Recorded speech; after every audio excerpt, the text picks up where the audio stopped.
Welcome po sa programang Tinig at Gabay ng Kabataan, your weekly dose of inspiration, guidance, and empowerment.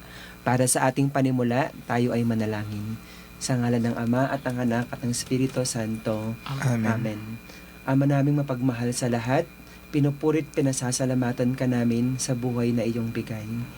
Maraming pong salamat sa patuloy na pagpapala na aming natatamasa sa kabila man ng aming pagkukulang. Patawarin po ninyo kami sa aming pagkakasala, sadya man o hindi. Hinihiling namin, Panginoon, na patuloy ninyo kaming patnubayan sa pangaraw-araw naming pamumuhay, na nawa nakaayon sa iyong kalooban. Gawin po ninyo kaming instrumento upang ang inyong mga salita ay maipahayag at lalo't higit sa lahat ay maganap. Sa gabing ito, Panginoon, ikaw ang manguna at maging sentro ng aming maibabahagi sa mga nanonood at nakikinig dito sa himpilan ng Radio Maria.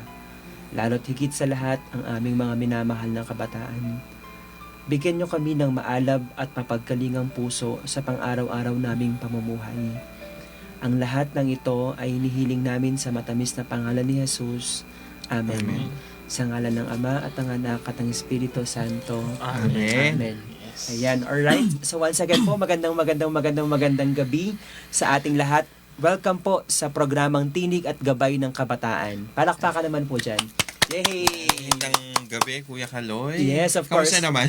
Mabuti naman. Mabuti naman. Ayan. So, it's been 2 weeks ulit. Again, okay po. At tayo po ay napaunlakan ulit ng ating mga former leaders ng ating diocese. Oo nga. Okay So, po.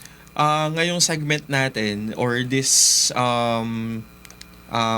this episode sa ating show or ating program, hindi siya iba. Okay. Kumbaga, bata pa ako. Ay, bibigyan Kasama na natin po siya. So, totoo lang. So, Nugatan na rin. So, before, without further ado, let me introduce our guest for tonight.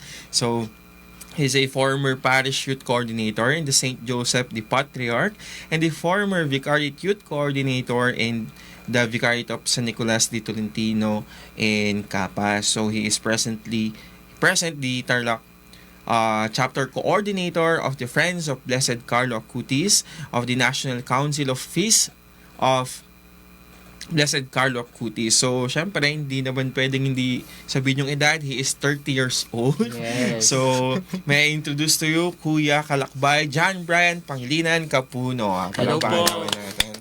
So Ayan. maraming salamat sa pag-guest sa akin ngayon. Yes, no? of course, no. So, ayun nga. Magandang gabi sa lahat ng mga kabataan, lalo na dito sa Diocese ng Tarlac. Especially, gusto ko rin magpasalamat sa mga actually, nagbe-message ang National Council, sumusupport, nanonood rin ngayon. Ay, hello po.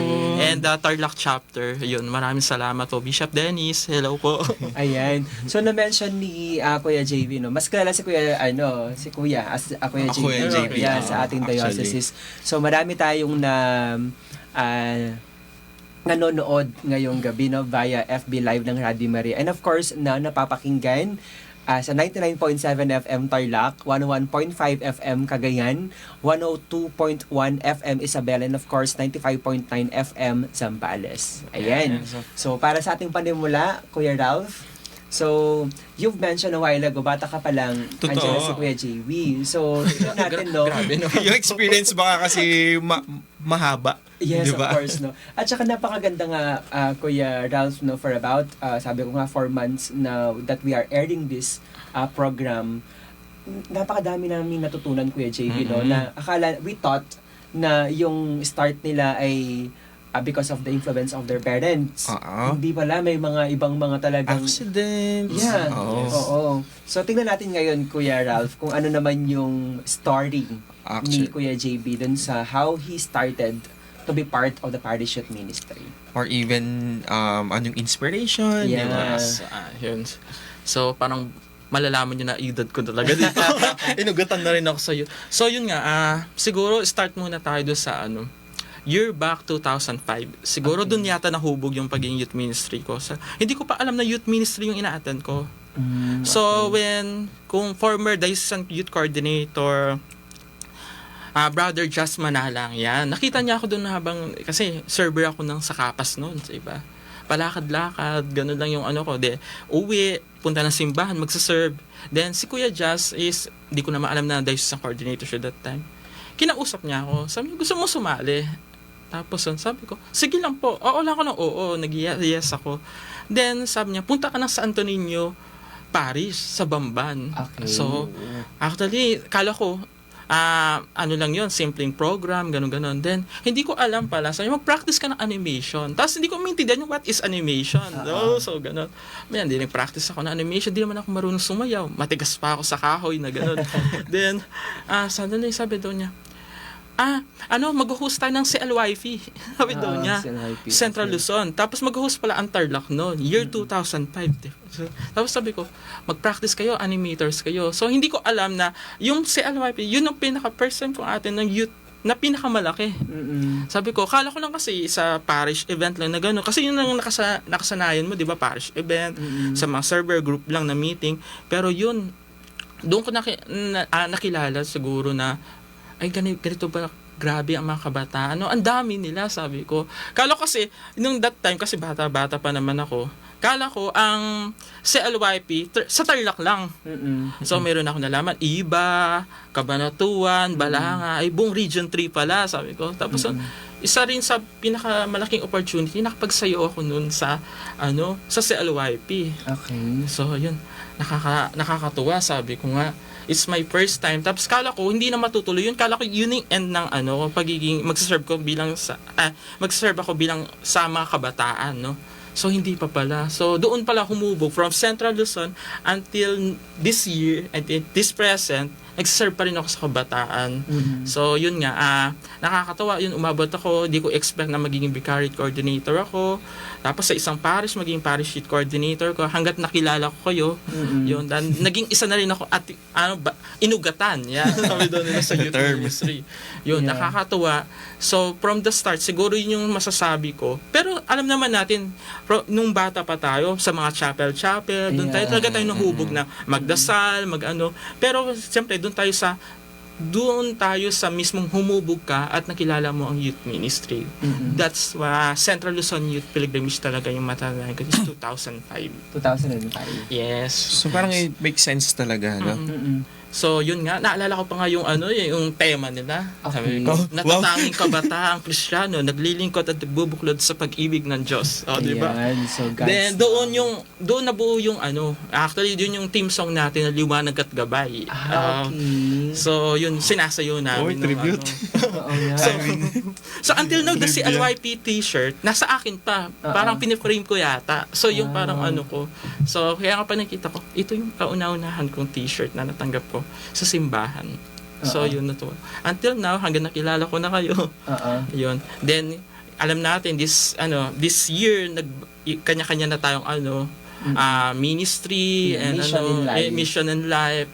Yeah. So, yun. Hi. Okay. So, yung na kuha ko doon, no, yung sa Kuya JB, if may I ask, yung noong 2005, what is your age that moment? Ilang taong ka noon?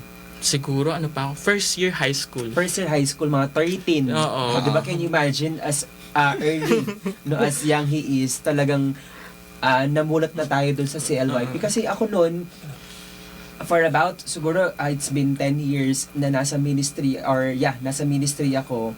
Hindi ko pa talaga kilala. Siya nga si LYP, ako nga DCYA. Nung hindi ko pa talaga siya alam. Nung parang very recent na lang din ako na-expose na ito pala, na meron palang nag-i-exist na gano'n. Nasa diocese na magkakasama. And he mentioned a while ago na akala niya ito lang yung mga kabataan na kilala niya. Hindi pala, may taga-iba sa Archdiocese of San Fernando. Di ba? Ang laki ng grupo ng mga kabataan. And up until now, andito pa rin tayo that we are serving in many different ways. Yes. Actually, ako din, nung nag-start ako nung 2000, basta, 2010, circled lang ako dun sa group na ginagalawan ko. Kasi, all I thought was, ang pagsaserve is pag-serve. Sa parish. And sa parish, yung bonus mo doon, may mga kasama ka sa kabarangay mo, Yeah. sa kalapit na kabarangay mo na doon kayo nagsasama-sama. Nung time nga na yun, parang, uy, may mga bago kang kaibigan na hindi limited sa pagkalabas mo ng bahay.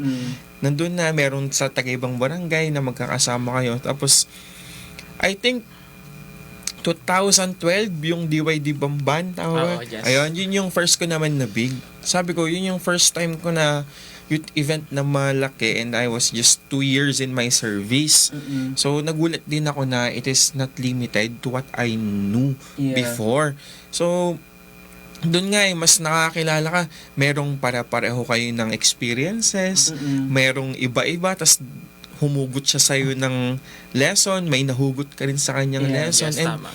doon sa experience ni Kuya JB, it was very, kumbaga, memorable kasi si LYB at the age of Oo, 13 years old, tas may duty ka pa.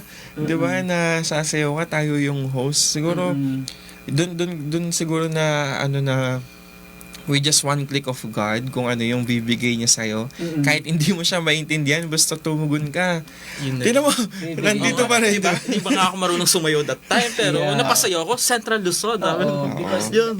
yun ang gusto ng Panginoon para sa iyo. That's your mission in life talaga.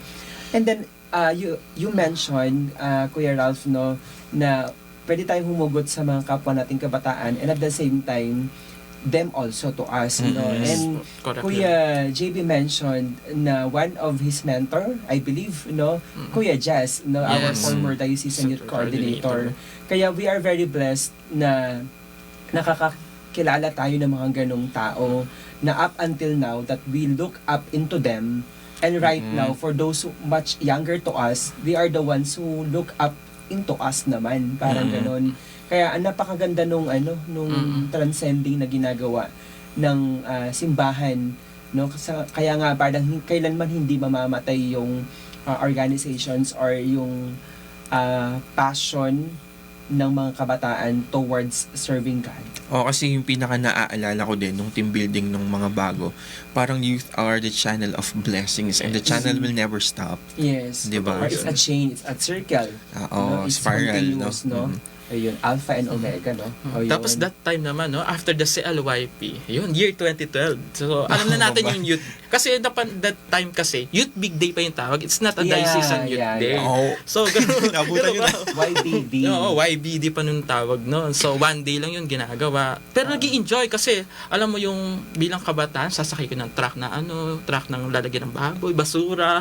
Para Sasakay sama-sama kayo doon. Sama-sama, nag-i-enjoy kayo, no? Pupunta kayo sa isang event. Kahit isang event lang yan, parang yung isang araw na yun, siguro mga 5 araw na kayo magkakakilala doon sa yun. Then, more on sharing talaga that time, no? So, yung parang hindi ka natatakot, parang proud na proud ka. Pag meron ka share, may napulot ako sa'yo, may nararamdaman ako ngayon, kailangan ko i-share to, sabi ko, para mayroong matutunan yung mga kabataan. So, ganun.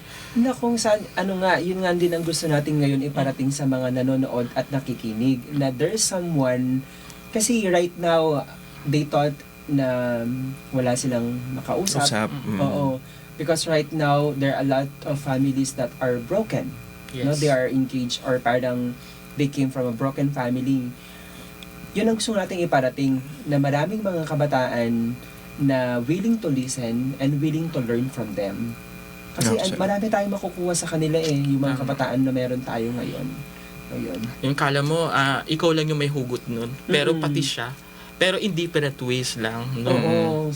At saka at the end of the day, ang pinakamaganda doon, na-visualize ninyo yung pain na nararamdaman ninyo. It's a gift from God. Oo, kaya ng pinag-uusapan natin off-air kanina, di ba? Di ba? Kasi kung like for example, meron ka na-encounter na hindi siya active, I guess, sa parish youth ministry, siguro yung lens na titignan natin doon ay it could probably in a negative way. Baka naman sasabihin, o katulad mo ngayon, nagsiserve ka sa simbahan, but then again, you are experiencing pain or even suffering. So, what is the reason behind you continuously doing that? Pero once na you shared that one, your pain or even suffering, into your fellow youth ministers, yung lente o yung lens na titingnan niya or ibibigay niya sa'yo, mas maganda siya in a positive way. Actually, kasi gaya nga na sinabi ni Kuya JB kanina na parang marami siyang natutunan dun sa unexpected na tawag sa kanya. Tapos napasa niya bilang coordinators ng parish and vicariate. Yes. Ngayon, mamaya i-reveal niya nasan siyang part ng mission na meron na magsimula doon sa tinawag siyang unexpected day. Yun nga yung sinasabi. Kahapon sa homily ni Father Owen, sabi niya, kung sa tingin mo pinaparusahan ka ng Diyos, ang Diyos hindi mapagparusa, hindi yun Diyos, sabi niya. Kasi sometimes, the pain that we are feeling, sa buhay natin is yung sinabi mo, it's a test na you are human. Yeah. Kaya nga, nung napag-usapan din natin kanina yung misconception na kaya mo yan, binigay ng Diyos sa'yo yan. Mali yun. Kasi yung pag sinasabi natin yun, Lord, ako na, kaya ko to, binigay mo to. It promotes boastful way without humility. Di ba? Kasi kapag kaya nga nararanasan mo yon, it is to prove na hindi mo kaya, tao ka lang. You need God na makikinig. Naalala ko nga yung sinabi ni Pope Francis after nung visit niya sa UST, sabi niya, do not be afraid to cry because you have God who is capable of crying with you, di ba? Oh. Yung shortest Bible verse sa Bible, Jesus wept. Okay. Yun. So, kumbaga, ang saya lang na yun, sa mga nakikinig po, wag po kayong matakot mag-share sa mga kapwa-kabataan natin. Umiyak, ganyan, mag-share sa mga kapwa-kabataan natin. Na kung, yun nga, makikita natin doon na yung pagmamahal ng Panginoon, 24/7. Talagang, actually. random po talaga. Tsaka pag may event tayong ganyan, wag tayo masyado yung mag-isip, no? Hayaan natin ang Panginoon ng gumalaw, no? Kasi kung masyado tayo nag-iisip, no, mas lalo tayong doon pumapasok yung stress natin sabi niya, kaya ba? Isipin natin, kaya natin 'to. Pero nakakalimutan mo ang Diyos, sabi mo, dapat isabay mo rin siya, no? Kasabay ko ang Panginoon, hayaan natin siya yung gumalaw. Exactly. Kasi parang yun nga, yung sinabi niya, kaya natin to, ganun. Parang sino ako, sabi ko, taas ba ni Lord to? Hindi naman to bahay ni Kuya, di ba? So, kaya nga tayo may vision kasi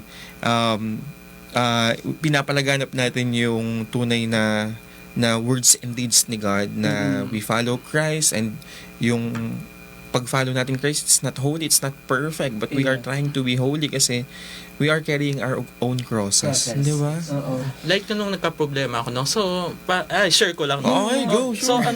parang doon sa, kung alam niyo yung recto sa Manila. Sa- So, may dumaan na gym na gano'n. So, may problema ko. Sabi ko, hindi ko alam yung pupuntahan ko. Sabi ko, hindi ko alam yung lugar. Tapos dumaan yung jeep na gano'n. Sabi niya, wherever I go, God is with me. Yun lang. So, sinagot Agad. ako ng Panginoon. Sabi ko, ano nga. Sabi ko, nag-isip ako, may bibig naman ako. Bakit di ko gamitin magtanong? Actually. Sabi niya, ayan na nga, dumaan na nga Sabi ko, wow. Sabi ko, Lord, ang bilis mo sumagot. Sabi ko, problema talaga. Kasi kakaisip mo nga, di ba? Sabi niya, hayaan mo ang Panginoon na gumalaw. Kasi tutulungan ka rin niya. Yun, that time. Panagi. Naalala ko, meron ako naalala na instance na kung saan siya correlated dun sa sinabi ni Kuya JB na we are trying dun sa mga program special ng Pariship Ministry that it is very, very, very, very perfect. Diba? Totoo. Alam mo naman yung mga kabataan, diba? True. They are very pressured. During that time, yung catechetical instructions namin, sabi ko dun sa coordinator doon, na youth din, sabi ko, magsimba muna tayo kasi they are very busy na paano yung gagawin dito, na ganyan. During that time kasi, preparations lang naman yun, the day before itself nung activity namin. So, sabi ko, why not na misa muna tayo ng 5:30, mag-stop muna tayong lahat ng sabay-sabay para makapag-rest tayo and then makuha natin yung sagot dun sa mga kailangan pa natin gawin. O yun. Tapos from then, it all started na every now and then, dapat bago magsimula at saka pagkatapos may panalangin. Tapos pag may mga misang magaganap, despite na marami tayong ginagawa, we will stop automatically. Tapos, yun nga, we will go back afterwards at maganda na yung resulta after ng misa. Ganon. Parang iniisip natin, di ba? Kasi pag may activity tayo, isip lang natin, work. Yeah.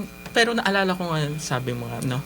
ang Panginoon sa ikapitong araw kailangan natin magpahinga. Yes. Di ba? Totoo. So, kailangan muna natin magpahinga bago tayo gumalaw ulit. No? Mm-mm. Sabi niya, sa ikapitong araw, di ba? 6 days ang Panginoon, linikha niya ang buong mundo. Yeah. Then, yung ikapitong araw, nagpahinga. So, kailangan rin natin magpahinga. Mm-mm. Nakasama siya. Yun yung parang time na kailangan pong magsimba. Para makapag-isip, yun yung pahinga natin with Lord, di ba? Mm-mm. Okay, kasi wala nang ibang magandang reset Mm-mm. kung di makinig ng words, di ba? Yeah. To attend the mass and to pray. Kasi, minsan, meron akong bagong nabasa, parang, God made freedom. Okay. Humans made the pressure. Human-made. Human has made the pressure. Okay. Kumbaga, okay.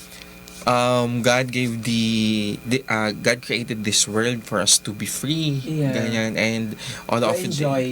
to enjoy. Hindi Pero naman tayo lang talaga. Oo, tayo lahat, kumbaga, kasi nga minsan nga sinasabi natin, Lord, bakit nyo, hindi naman natin minsan maiwasan, Lord, bakit mo kami pinaparusahan, lagi namang dito, ganyan. Pero neither we do know na tayo mismo rin minsan yung gumagawa nun.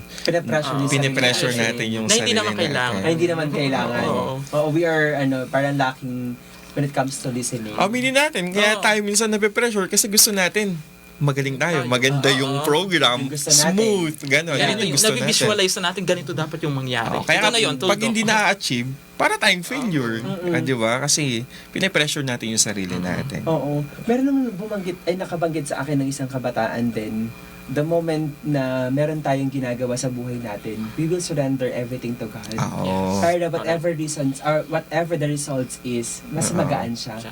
Okay, so hindi ko na ito nakuha. Like for example, it's a promotion or it's a work. Aray, Okay. Ayun nga, tutumbukin ko yung sa'yo. Mapunta mo sa akin yan. Off-air tayo. So parang, baka hindi pa talaga to.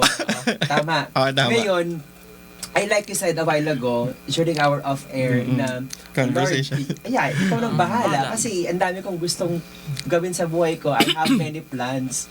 But it's Totoo. not yours. Mm-mm. So, do you think mas magaan siya ngayon? Oo, kasi, ayun nga to share. Marami tayong plano sa buhay. Yeah. Tumatanda rin. And we are... Pressure. Yung pressure nga, kumbaga, dahil may mindset na tayo ng pressure, nafe-feel mo na siya. Tama. Na-internalize mo na siya. So, ayun, marami akong gusto. Personally, marami akong gustong puntahan, gawin. Pero hindi nangyayari. Tapos, I felt like quitting, gano'n. Or minsan, I'm degrading myself to parang maging failure and such. Yeah, Pero, frustrated. frustrated ka na. Wala na, pressured ka na.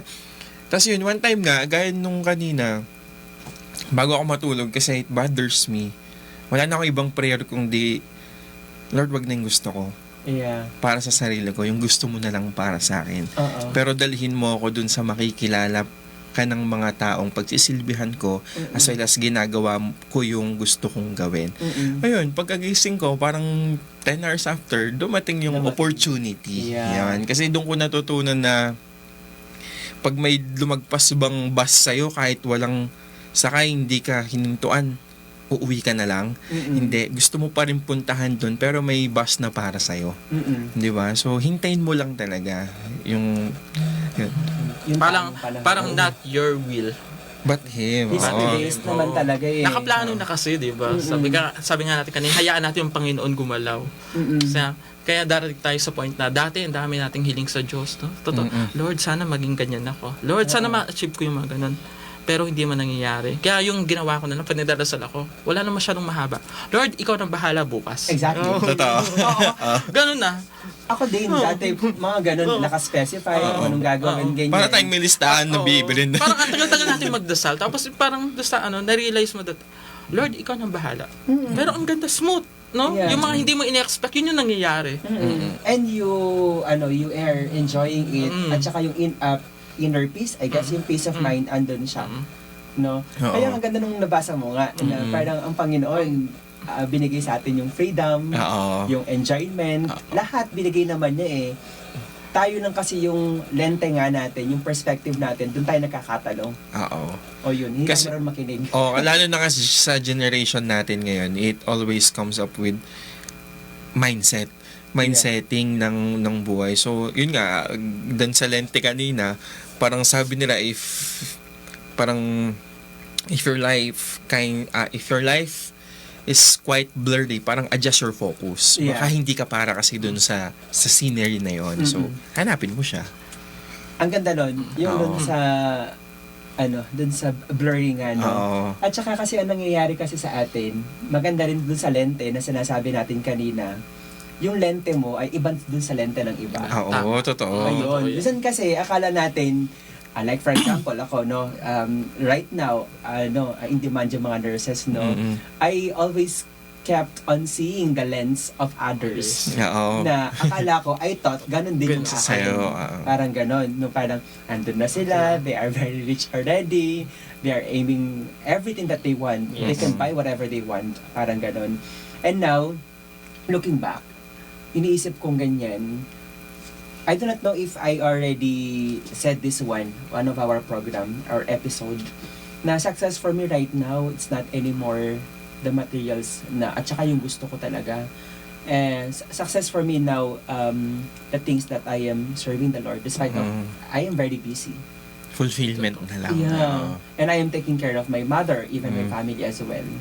Ganun yung, yung lente na tinitingnan ko Mm-mm. ngayon. So, every individual is unique.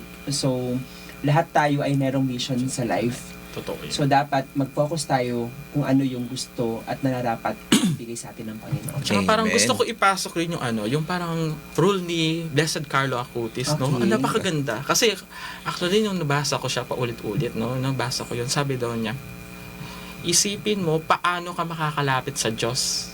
No? Isipin mo kung paano Ka makakalapit sa Diyos. Yun yung pinaka-basic rule niya, no? Sabi niya, mag-yes ka kung alam mo mapapalapit sa Diyos. Okay. Mag-no ka pag alam mong hindi ka lalapit sa Diyos. Yeah.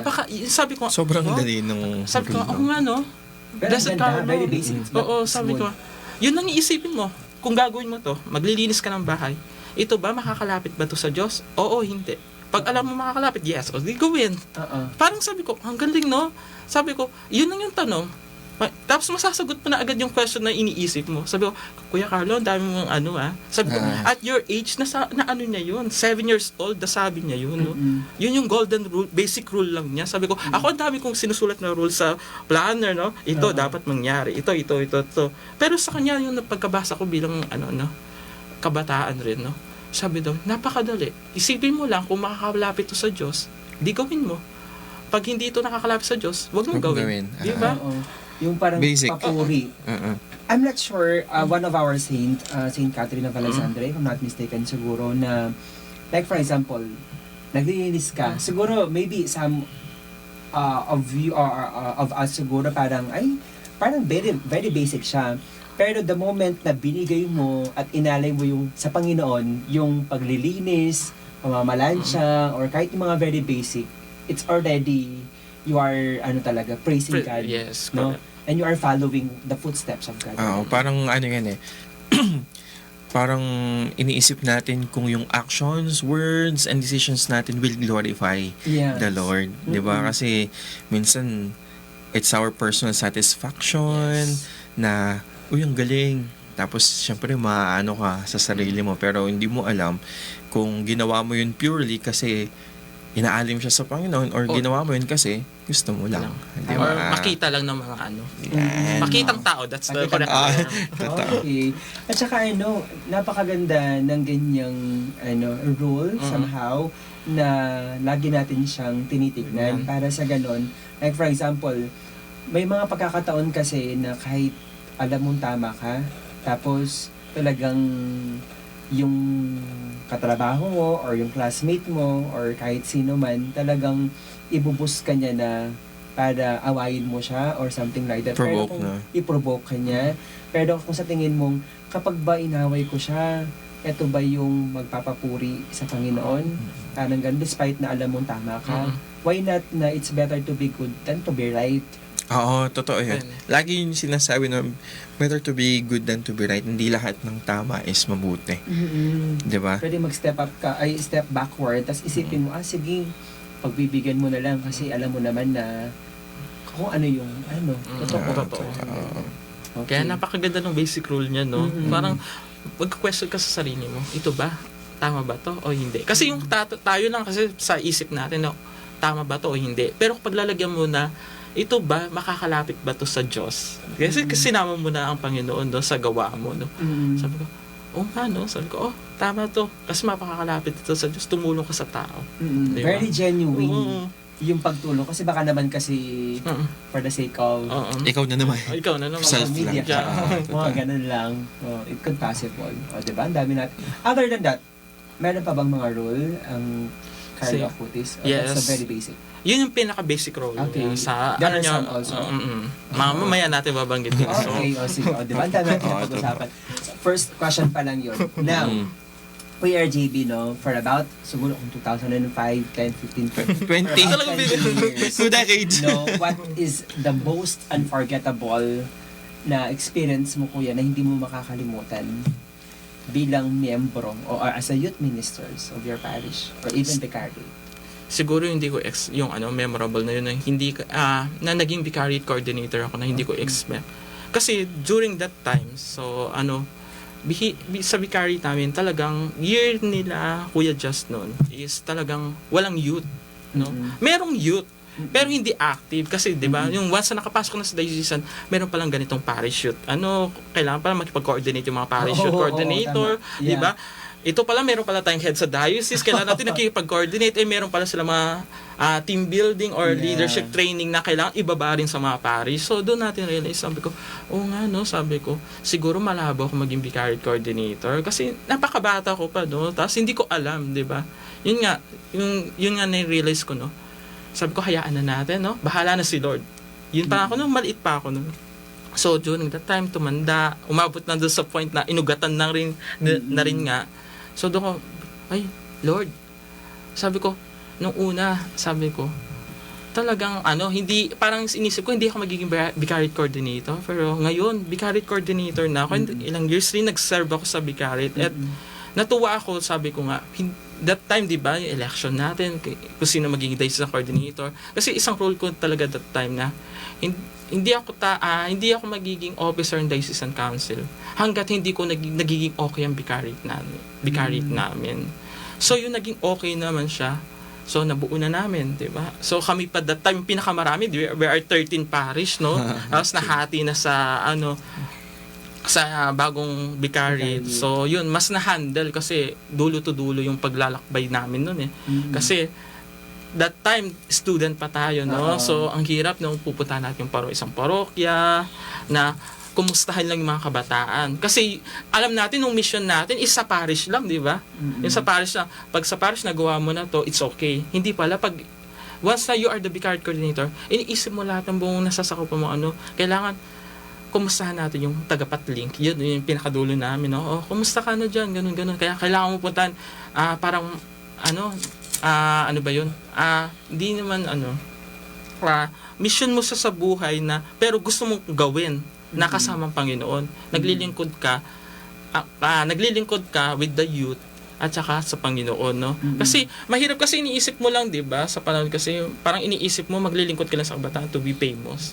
You are the vicariate coordinator. Okay. So talagang kailangan subodod. Pero hindi pala, no? So, yung maraming seminars tayong inattend na kailangan, if you are a leader, kailangan bumaba.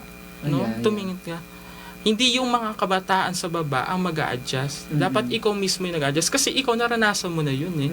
Yun, no? So, nakakatawa. Yun laging iniisip ko hanggang doon sa, yun nga, point na tumanda na ako, natapos ng term ko as a vicariate youth coordinator, so napunta na ako dito sa bagong mission.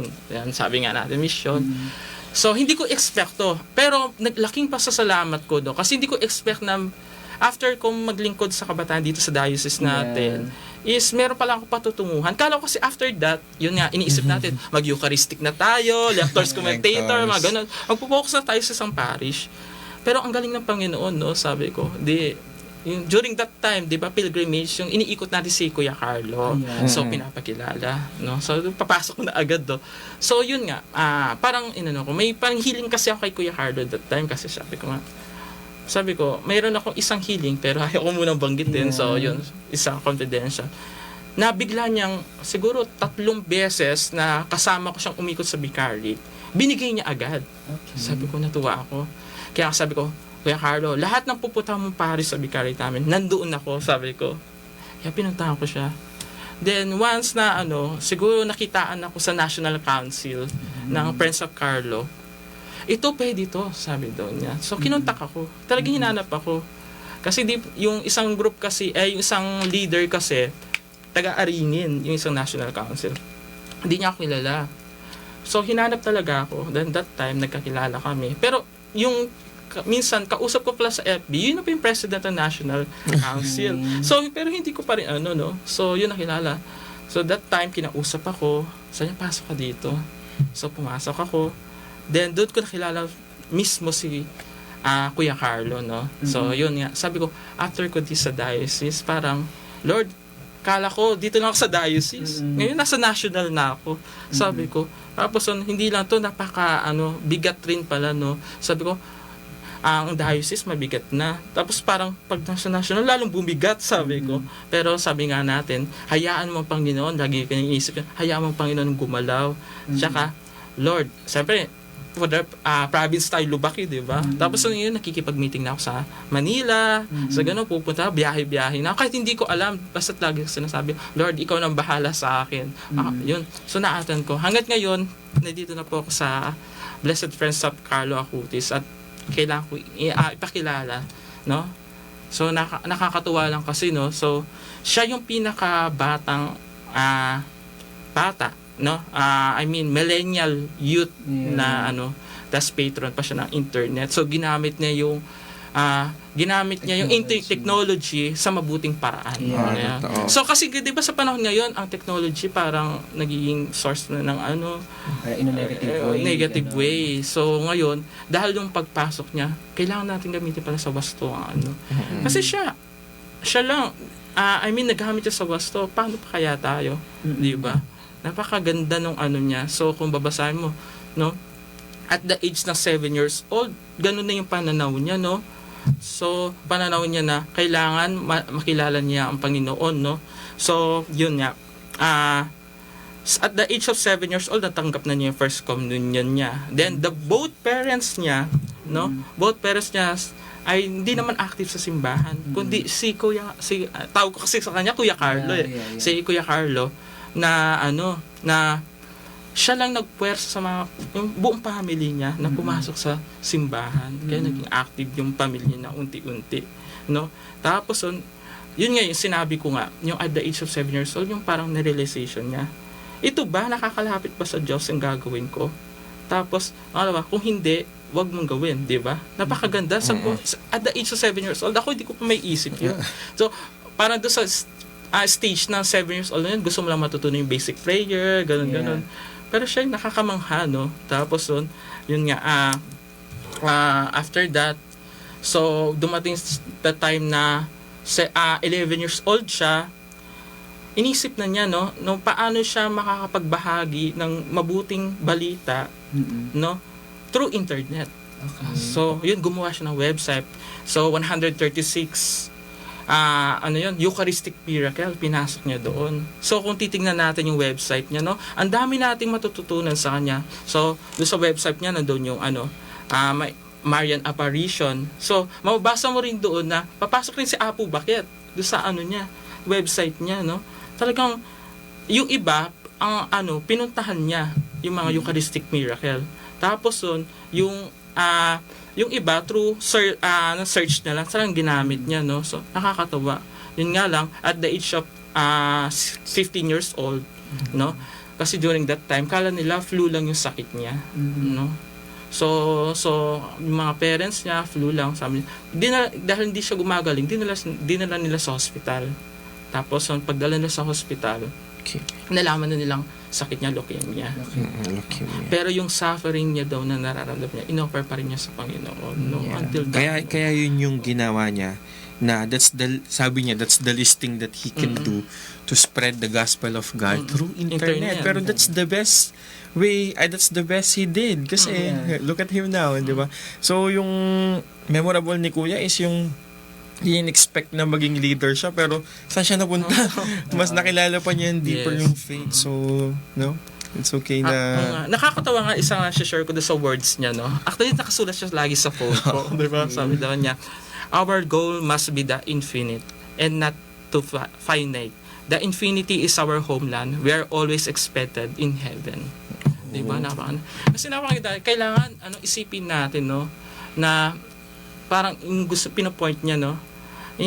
Infinite is to heaven. Hindi natin ito kasi yung finite kasi parang pansamantala lang dito sa yung ina-achieve nga natin goal, dapat ito lang yung goal natin. Pero dapat pala iniisip rin natin, no, yung infinity na walang hanggang goal na buhay natin ay sa langit. Napakaganda.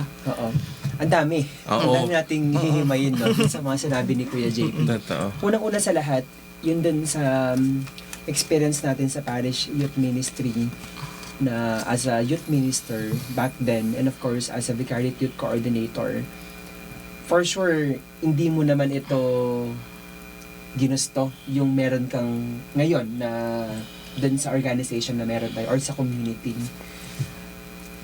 I realize and I reflect that one na hinanda ka ng Panginoon in a bigger role or responsibility. It's a training ground for you dun sa being a vicariate youth coordinator. And I believe that one kasi may mga instances na hindi natin alam. Like you've mentioned a while ago na parang ang bata ko para para maging vicariate youth coordinator. Ako naman ang bata ko pa para maging PPC president. Diba? But right now, doon natin nare-realize na ito pala yung plano ng Panginoon sa atin, kaya tayo ay binigyan ng pagkakataon na maging leader sa community na meron tayo because meron pang ibibigay na mas malaki ang Panginoon para sa ganun, once na binigay niya, buong-buo na tayo at saka ready na po tayo. Ako naman siguro isa yun sa pinaka-tumatak sa akin is yung hindi siya para sa atin kasi it's the humility that will always show. Kasi yun yung pinaka dapat namanan natin sa Panginoon kasi nung nung nakikita ni God na sobrang dami ng makasalanan, pwede niyang you will go to this one, no, ganyan, kailangan mo parusahan, hindi, anong ginawa niya? He gave us His beloved Son para hindi para ikaw makasalanan ka, sabi ng Ama, hindi. Anong ginawa niya? He let His Son to teach the world kung ano yung good deeds, good words, at yun yung pinoportray natin. Kasi kung bumaba nga siya galing sa lupa ng bilang tao, hindi bilang Diyos, hindi para kumbaga mag-condemn ng mga makasalanan, rather to convert the sinners. Ganun yung pinaka-mission natin niligtas pa niya. Jesus attempted to save all of us, no? Siyempre maraming hindi lang pili sa lahat. Kaya nagpatuloy siya. So siguro yun yung pinaka-short but very, very, very natatandaan ko kasi from the unexpected leadership that you had na ngayon na-a-apply mo na hindi natapos yung mission kasi you remain humble kung saan ka nang galing. No? Very short lang. Diba? Ang dami nating mga... Kasi ang sarap makinig kumbaga, fresh sa akin. Hindi ko siya ma-share kasi bago yun. Pero natatandaan ko yung kay Blessed Carlo Acutis kasi nag-share ako sa school about it. Nung nabasa ko siya, nakakaya pala ako. Ganon kasi at the age of ganito, ang dami niyang na-realize, ang dami niyang shinare. Ikaw na kompleto, ikaw na walang sakit, hindi ka makapag-share ng gospel, ang kalat mo sa social media. Once a week siya, nagkukumpisal tayo. Parang pilit pa nga tayo, diba? Yung sinabi na nga lang, kahit twice a year na nga lang, pero hindi pa rin natin magawa. Pero siya, sabi nakakabilib, once a week, sabi ko. Very straightforward kasi si Kuya Carlo, kasi ang sinabi niya, the only way to heaven is through Eucharist. Yun lang. Yun na yun. Wala nang gawin mo to, ganyan mo to. Hindi. Kasi complete package na yun eh. Kapag nasa Eucharist ka, Everything makikinig ka. follows. Oo, everything Okay. follows. You mentioned a while ago, yun dun sa, it can be once a week na confessions, Yes. ganyan. Kuya JB, can you share to us kung ano pa yung mga gustong mangyari ng community or ni Kuya Carlo Acutis for especially our young people? Yes, Yes. yung... So kasi sa group namin, no, number one, pinapalapit tayo sa Diyos, lalo na sa Eucharist. Kasi tayong mga kabataan kasi, di tayo masyadong malapit sa Eucharist, di ba? Mm-mm. Totoo yan. Mm-mm. Pag alam natin, kasi pag holy hour na ganyan, ang haba ng oras, totoo yan, di ba po? Kahit oo. Ay, Diyos ko, 1 oras na naman yan. Yung pagro-rosary na nga, minsan, Hail Mary, ang bilis-bilis na nga natin eh. Pero yun nga, nakakabilib, sabi ko, kung si Kuya Carlo nga, sabi ko, nakakapagtagal to, paano pa kaya ako? Paano na-challenge rin ako sa kanya, no? So yun nga, sabi ko, isa rin to, maganda to sa mga kabataan, no? Mapalapit sa Holy Eucharist. Pangalawa, yun nga, yung once a week na confession. So, isa rin sa mission na, mapalapit rin ng mga kabataan na, hindi lang, yun, twice a year, kung kailangan natin magkumpisal, no? Talagang, wag tayong matakot. No? Kasi tayo, pag kilala natin yung isang hindi tayo magkukumpisal, so tatagal tayo. Then, pangatlo, devotion to Mama Mary. So, lahat naman ng mga santo, di ba? Totoo. Oo. Kasi, yun nga, hindi lang tayo doon sa may problema, doon lang tayo magdadasal ng rosary or no? So, maraming kabataan nga na napansin ko, na, yun nga, kahit na Hail Mary, basic prayer, di na nila alam yung no. Pero sabi ko nga, ito nakakatawa to, no? Kasi si Kuya Carlo, no, siya mismo, hinanap niya yung kasagutan para malaman niya yun, no. Okay. So, hindi siya nagpigil. Tayo kasi, may mga katikista na, lumalapit na, para matutunan. Pero siya, talagang, sabi ko, wow, yung simula ng 7 years old siya hanggang 11 years old, hinahanap niya talagang kasagutan, no?